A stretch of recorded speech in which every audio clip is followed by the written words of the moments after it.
আসসালামু আলাইকুম। আওয়ামী লীগ সভাপতি শেখ হাসিনা তিনি রাজনীতিতে অ্যাক্টিভ হয়ে উঠেছেন। মানে এর আগে পরোক্ষ অ্যাক্টিভ ছিলেন, এখন বলতে পারেন যেরকম প্রকাশ্যে অ্যাক্টিভ হয়ে উঠেছেন। তিনি এর মধ্যে লাগাতার টানা গত কয়েক মাস ধরে বিভিন্ন সংবাদ মাধ্যম, ভারতীয় এবং ভারতের বাইরে আন্তর্জাতিক সংবাদ মাধ্যমে সাক্ষাৎকার দিচ্ছেন। বাংলাদেশের দায়িত্বশীল প্রথম শ্রেণীর পত্র পত্রিকা তার বক্তব্য বাংলাদেশ সরকার নিষিদ্ধ রাখলেও, প্রচার এবং প্রকাশ নিষিদ্ধ রাখলেও বাংলাদেশের দায়িত্বশীল পত্র পত্রিকা বিদেশি সংবাদ মাধ্যমে শেখ হাসিনার সাক্ষাৎকার তারা বাংলাদেশে ছাপা শুরু করেছে এবং শেখ হাসিনা প্রেস কনফারেন্স করেছেন, সেখানে অডিও বক্তব্য দিয়েছেন। সামনে তিনি ভিডিও বক্তব্যতে প্রেস কনফারেন্স হোক এবং তার রাজনৈতিক প্রোগ্রামে হোক তিনি অংশ নেবেন বলেই আমরা ভারত থেকে কথাবার্তা বা আজ পাচ্ছি। এবং এটা যে বাংলাদেশ সরকারের অপছন্দ, বাংলাদেশ সরকার যে এটা মেনে নিতে পারছে না, এরও অনেক লক্ষণ আমরা দেখছি। কিন্তু তারপরেও ভারত এবং শেখ হাসিনা লাগাতার তার বিভিন্ন অবস্থান এবং এই রাজনীতির সক্রিয়তাটা দিন দিন স্পষ্ট করে তুলছেন। আমার সামনে এখন যে খবর, সেই খবরে বলা হচ্ছে যে শেখ হাসিনা আবারও সাক্ষাৎকার দিয়েছেন। গত কয়েকদিন ধরে তিনি কিন্তু টানা সাক্ষাৎকার দিয়ে যাচ্ছেন। কারোর চাহিদা তো অপূর্ণ রাখেনি, উন্নয়নের খতিয়ান দিলেন হাসিনা। বললেন তার সময় বাংলাদেশে বেকারত্ব ছিল না। বেকারত্ব একেবারে ছিল না, এটা ঠিক কথাটা মেনে নেওয়ার মতন না।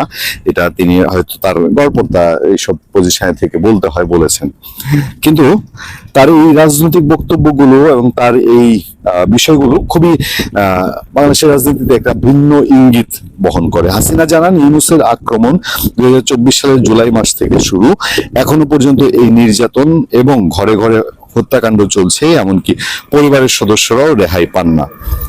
সামনে বাংলাদেশের জাতীয় নির্বাচন, তার আগে মোহাম্মদ ইউনূস সরকারের বিরুদ্ধে নির্যাতন, আর্থিক দুর্নীতি সহ একাধিক অভিযোগ এবং নিজের 15 বছর উন্নয়নের খতিয়ান তুলে ধরলেন বাংলাদেশের ক্ষমতাচ্যুত প্রধানমন্ত্রী শেখ হাসিনা। শনিবার আওয়ামী লীগের একটি আলোচনায় ভার্চুয়ালি উপস্থিত ছিলেন হাসিনা।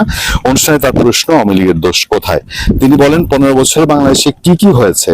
এবং আমি একটু মাঝে বলে নিই যে শেখ হাসিনার শাসনামল এটা মানে পর্দার এরূপ আর রূপ দুই রকম।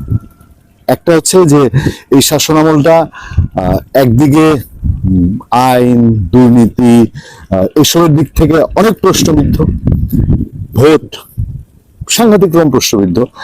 আবার উন্নয়নের দিকে গেলে সেই উন্নয়ন চোখে পড়ার মতো, বাংলাদেশের পরিবর্তন একেবারে চোখে পড়ার মতন। ফলে শেখ হাসিনা নিজে যখন এই বিষয়গুলোকে, তারা বোধ হয় এখন সম্ভবত সময় গিয়েছে, এখন তারা তাদের এই বিষয়গুলো তারা উল্লেখ করতে চাইছেন। আচ্ছা, তিনি বলেন 15 বছর বাংলাদেশে কি কি হয়েছে এবং 15 মাসে কি কি হচ্ছে সব হিসাব করে দেখুন, তবে বোঝা যাবে তখন কি হয়েছে আর এখন কি হচ্ছে।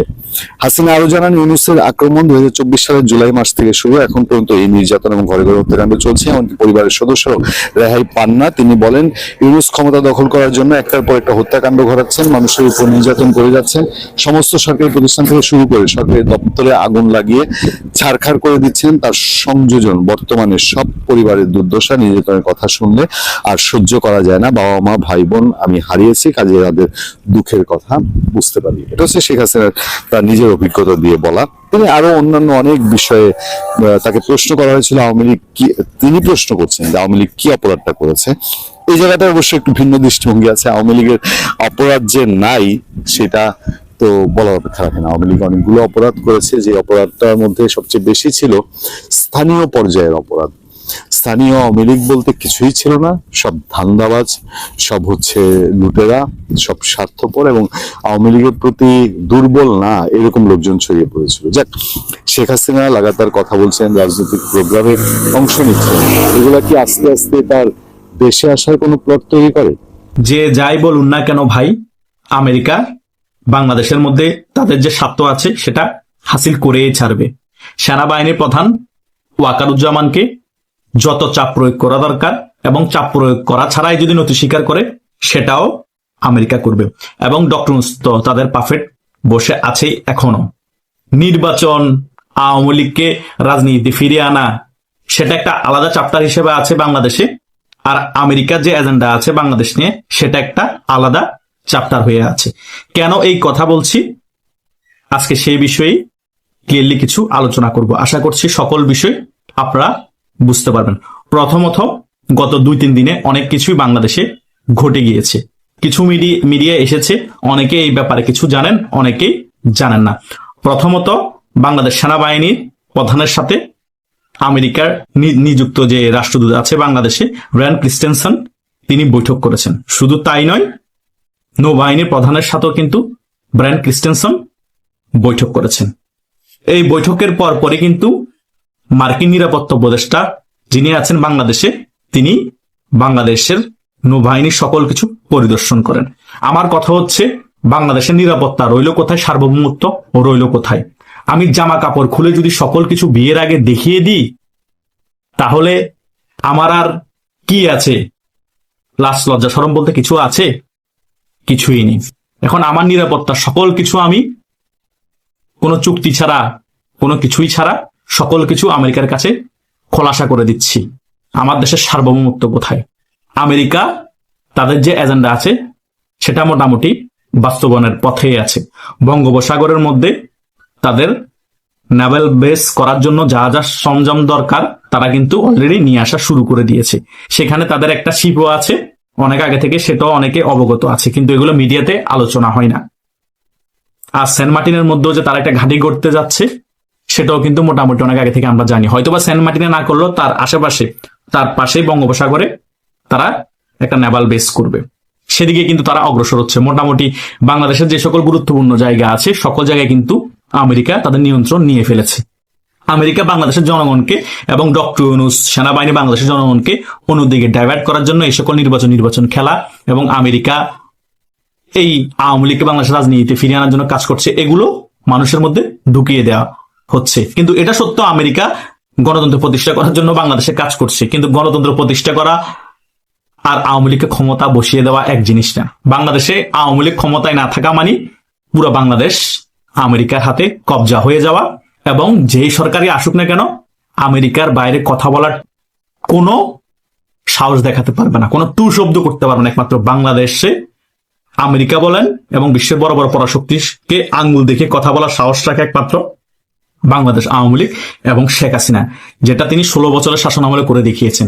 ইসরায়েলকে চোখে চোখ রেখে কথা বলেছেন, আমেরিকাকে চোখে চোখ রেখে কথা বলেছেন। তিনি ক্ষমতায় থাকার জন্য বাংলাদেশের সার্বভৌমত্ব বিক্রি করেন নাই, বঙ্গোপসাগরে আমেরিকাকে কোনো বেস গড়তে দিবে না বলেন নাই, এবং বাংলাদেশের নিরাপত্তা সংশ্লিষ্ট কোনো তথ্য আমেরিকার হাতে তুলে দেয়নি।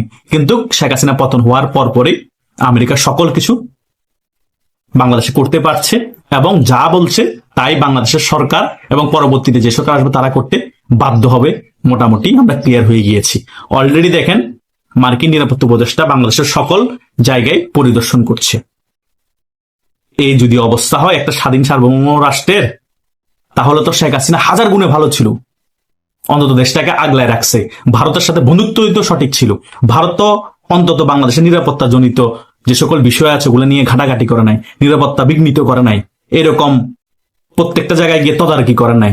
তারা নিজেরা মনে করে নাই যে বাংলাদেশ আমাদের একটি অঙ্গরাজ্য, আমাদের দেশ। হয়তোবা ভারত একটু চাপে রেখেছিল বাংলাদেশকে, বড় ভয়ের আচরণ করেছে, এটা স্বাভাবিক। একটা পার্শ্ববর্তী কোনো প্রতিবেশী যদি শক্তিশালী হয় বা প্রভাবশালী কোনো রাষ্ট্র অর্থনীতিতে, তারা ছোট ভাই হিসেবে বাংলাদেশকে একটু ডমিনেন্ট করবে। এবার পৃথিবীর সকল জায়গায় দেখেন না রাশিয়ার সাথে ইউক্রেনের কি অবস্থা। ইউক্রেন যখন বলেছে আমি নেটোতে যুক্ত হব, তখন রাশিয়া কি ইউক্রেনকে ছাড় দিয়েছে? এই ইউক্রেনও একসময় সোভিয়েত ইউনিয়নের অংশ ছিল। এই ইউক্রেনের কাছে পৃথিবীর অনেকগুলো পারমাণবিক বোমা ছিল, কিন্তু পরবর্তীতে সেগুলো রাশিয়ার কাছে ইউক্রেন দিয়ে দেয়। তবুও কি ইউক্রেন ছাড় পেয়েছে? প্রতিবেশী কোন রাষ্ট্র যদি বড় কোনো রাষ্ট্রকে চোখ রাঙানোর চেষ্টা করে, তখন বড় রাষ্ট্র ওই প্রতিবেশী দুর্বল রাষ্ট্রকে চাপে রাখবেই, এটা স্বাভাবিক। পৃথিবীর প্রত্যেকটা জায়গায় দেখেন ইসরায়েল কি করছে ফিলিস্তিনের সাথে। এটাই হচ্ছে বাস্তবতা। প্রভাবশালী রাষ্ট্র থাকলে তারা ডমিনেন্ট করবে, তাদেরকে আপনি চোখ রাঙাতে পারবেন না। তাদের সাথে বন্ধুত্ব করে চললে ভালো, দেশটা স্টেবল থাকে। শেখ হাসিনা সেটাই করেছেন, দেশের মানুষকে শান্তিতে রেখেছেন। কিন্তু এখন আপনারা যেটা করছেন, দেশ বিক্রি করে দিচ্ছেন ক্ষমতায় থাকার জন্য। ওই ইরানের মধ্যে যেরকম শাহরাজা পাল্লবী দালালি করতো আমেরিকার, সেরকম ভাবে এই ডক্টর ইউনূস এবং পরবর্তীতে যে সরকার আসবে আমেরিকার দালালি করবে এবং বাংলাদেশটাকে আমেরিকার হাতে তুলে দিবে। জি হুজুর হা হুজুর করে চালাবে বাংলাদেশ। আমেরিকা বঙ্গোপসাগরে নেভাল বেস গড়বে এবং বাংলাদেশে যে সকল জায়গায় তাদের কিছু গুরুত্বপূর্ণ সেট আপ বসানো সেগুলো বসিয়ে দিবে। একমাত্র এই সাউথ ব্লকটাকে নিয়ন্ত্রণ করার জন্য, ভারত এবং চায়নাকে চাপে ফেলার জন্য। শুধু ভারত এবং চায়না চাপে পড়বে না, বাংলাদেশের সকল জনগণই চাপে পড়ে যাবে। আমেরিকা যে দেশে মোটামুটি ঢুকে ঘাঁটি গাঁটতে পেরেছে, সে দেশের মানুষরা নিস্তার পায়নি, শান্তিতে থাকে নাই।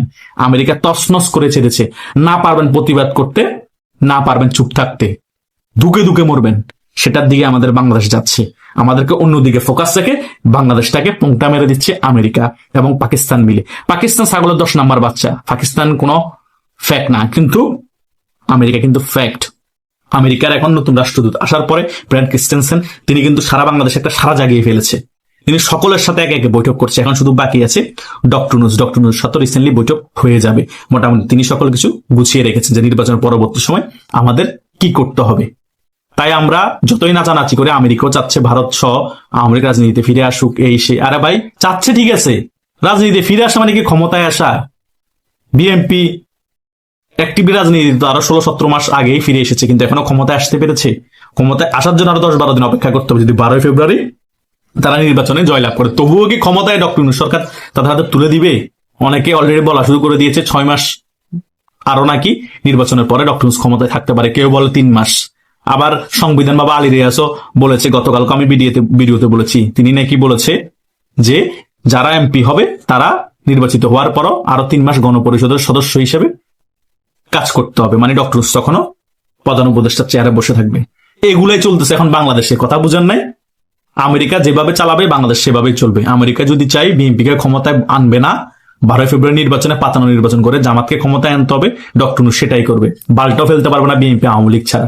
শেষ পর্যন্ত ওই আওয়ামী লীগকে আবার বিএনপি সহ নেমেই ওইটার পতন করে এই ডক্টর ইউনূস এবং জামাত গঙের তারপরে একটি তত্ত্বাবধায়ক সরকার গঠন করে আবার একটি সুষ্ঠু নির্বাচনের অবস্থা তৈরি করতে হবে।